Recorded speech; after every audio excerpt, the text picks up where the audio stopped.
Hi, my name is Rudolf, and I'm here to talk with an amazing person who knows a lot about Ukraine. The idea came after hours talking with different partners, foreign volunteers that are coming to Ukraine and would like to be interested in Ukrainian situation. And we understand that no one but Ukrainians can share about it. We see that there is a huge lack in the media about Ukraine right now. So we would like to share with you, and that's why I asked to come amazing person, Luba Šipovich. And Luba, please, without the background, without people who know you or don't know you, tell me a couple words about you. Who are you? What is your experience and background? My name is Любов Шипович. I'm a volunteer. Before the war, full-scale invasion, I was software engineer. I used to live in New York City since 2008, had pretty regular life, going to the office every day, coming back home, spending time with my family. Since the revolution of dignity in Ukraine, since 2014, I was pretty actively involved in supporting Ukraine. I was a co-founder of Ukrainian-American NGO called Razom, which means together in Ukrainian. Currently, it's one of the biggest Ukrainian organizations on the East Coast and in the United States overall. With Razom, we've been doing a lot of different projects, mostly educational, cultural, humanitarian, to support Ukraine. When the full-scale invasion started, I couldn't work on any cultural or humanitarian project because it was a matter of surviving. Survive as a Ukrainian nation or we fail. So last year I moved to Ukraine. Firstly, I was planning to visit Ukraine for 1 month, but then I decided to stay here to be with my people, with my country, and to help Ukraine as much as I can. Recently, with group of people who we've been working since 2014, we decided to register a charity foundation fully focused on supporting Ukrainian defenders and helping veterans. While defenders protect us on the front line, we care for them, for their comfort, trying to save their lives as much as we can. We decided that our focus will be providing Ukrainian defenders with technical equipment. 100% civilian technical equipment, tablets, civilian drones, civilian laptops, Starlinks, batteries, and so on. What's the most important is training soldiers how to use the civilian technologies at the front line during the wartime, because even regular smartphone could be connection device on the front line, but it also could bring fire to people who use them, because all electronic devices, they are visible electronic reconnaissance equipment in thermal vision and so on. So it's pretty important to train people how to use this. Fighting with Russia, with a huge country, cannot rely only on professional army, because Ukraine is much smaller than Russia, and we couldn't win fighting just with professional armies. So the entire nation united in this one fight against Russian Empire. And mostly, I would say 90% of people in Ukrainian army, regular people like you and me, just regular civilians who yesterday had no idea what it means to be on the front line, and they don't have prior trainings or anything. That's why we as volunteers, as a charity foundation, trying to train them at least with the civilian technologies, how to use civilian technologies to protect lives, to see the enemy, to communicate with your fellow brother and sister in arms. I know that your name of the NGO is Dignitas. Why you decided?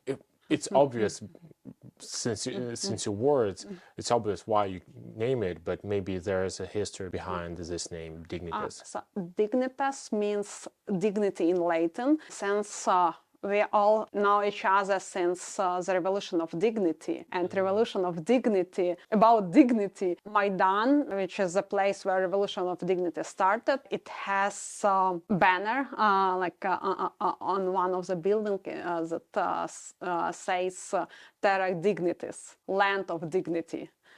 So that's why we decided to call our foundation Dignitas, because it's all about our human dignity and how to keep our dignity even during the worst times, during the war, to stay humans even in the front line and under the rocket fire. Why I wanted to ask this question, because one of our values in our organization is humanity. In the explanation, there is a word dignity also.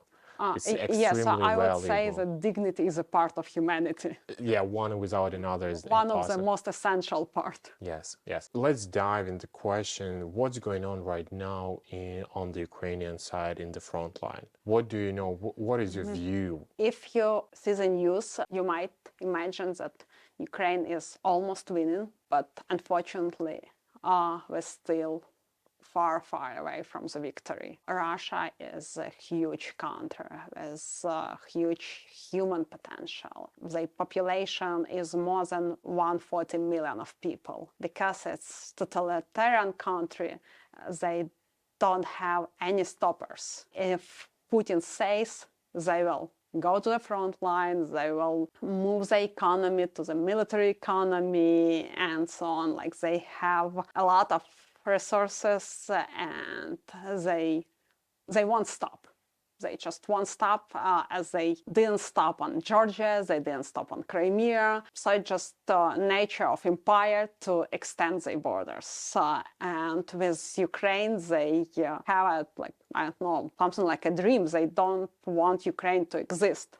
So for them, it's a matter of just ruining Ukraine at all, just to kill all Ukrainian people. So for us, on our side, it's just a matter of surviving. Not only protecting our land, we're also fighting for our lives. It is a huge words that you're telling, and I absolutely support you, because it's really matter of our lives. Will we live or not? But do you have like reasons? Do you have why you make such conclusions? I just know a history. Russians never stopped.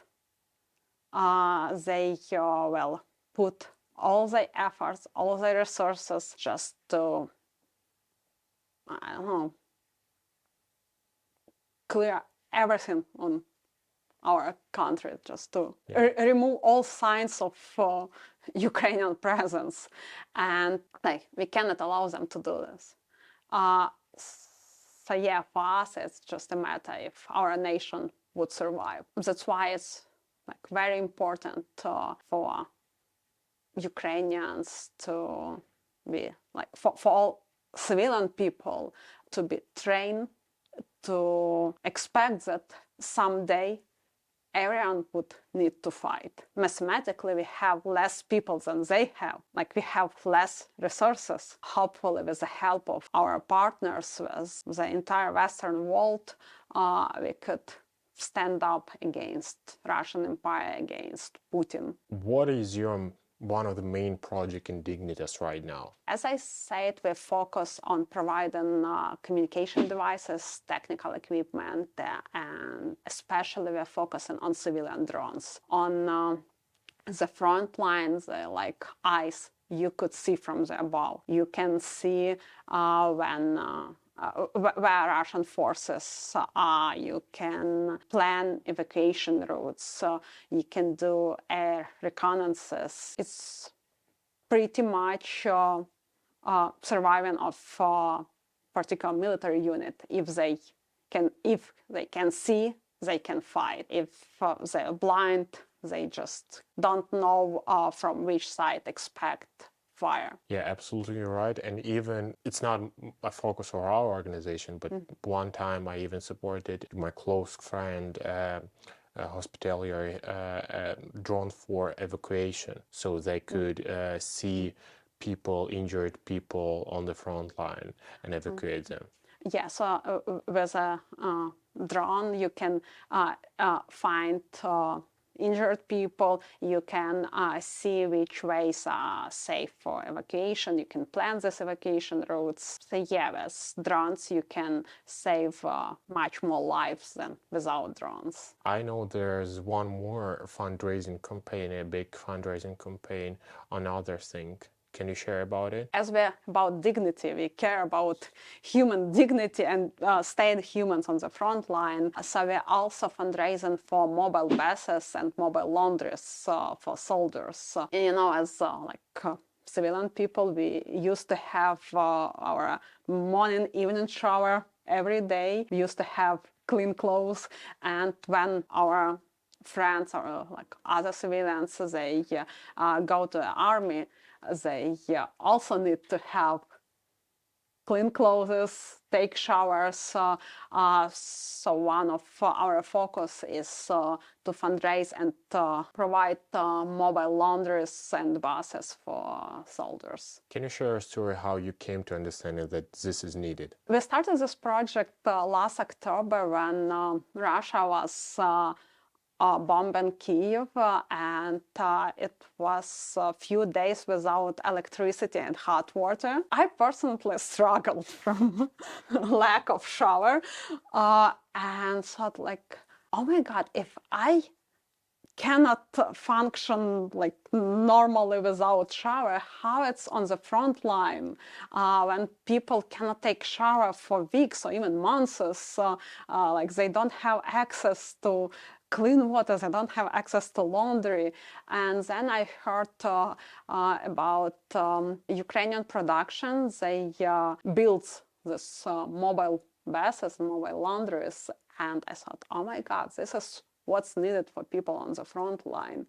And it was time when we started to fundraise for this project, and since that we had few funds who supported us, especially Spirit of America. They provided a grant for 12 mobile buses, which is enough for 12 battalions, which is pretty good, like it covers thousands of people. Why I like this story, because it is personal pain and understanding that on frontline it's much worth it, much more.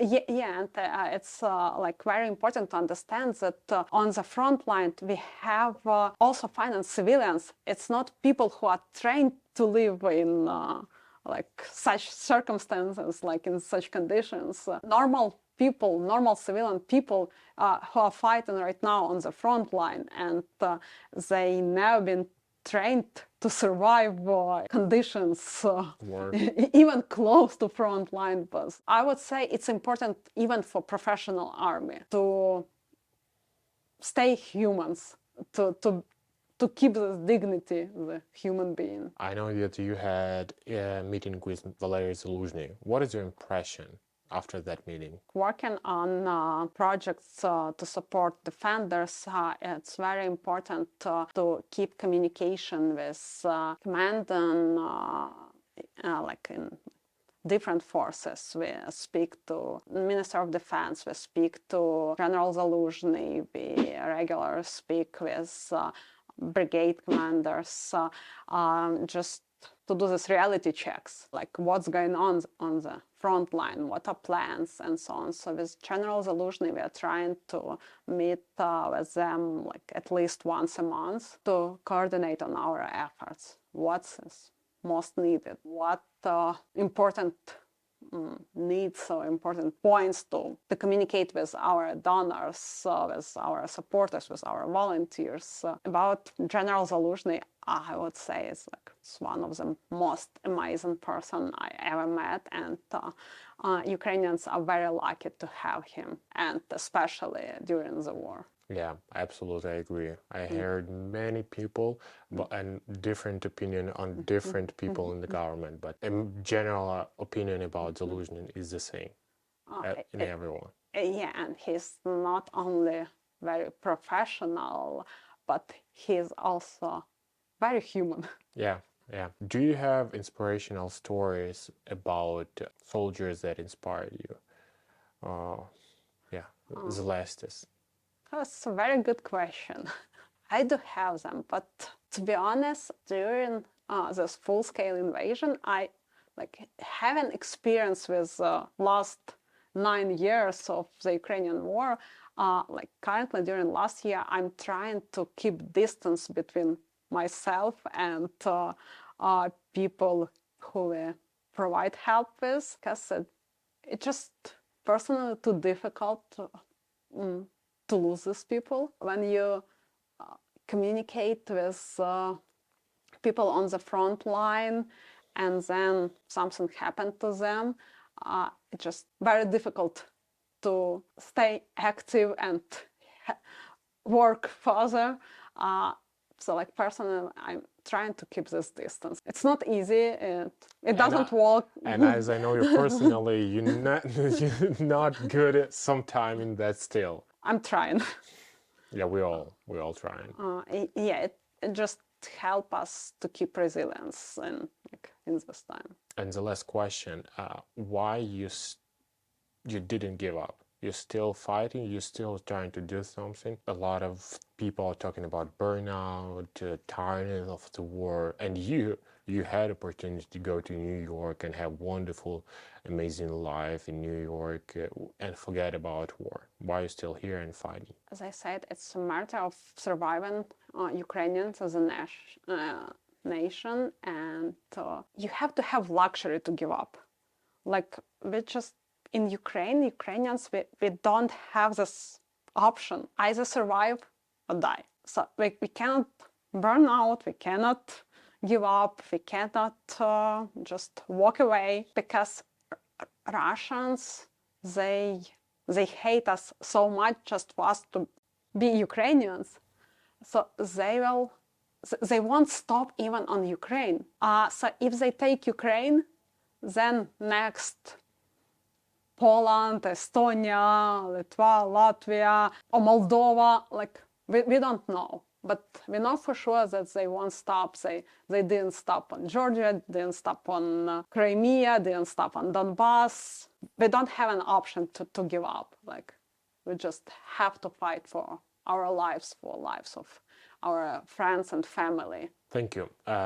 We're running out of time, and it's much more to talk with you. And I hope that this is the first conversation of many. I strongly recommend to listeners, to viewers, to go to Dignitas website to donate. Do you have PayPal? Yeah, we do have PayPal. We accept checks and credit card donations. We have 501c3 status in the United States. From all other countries, we accept donations to our Ukrainian accounts. It's still not time to stop supporting Ukraine, because the war, it just started.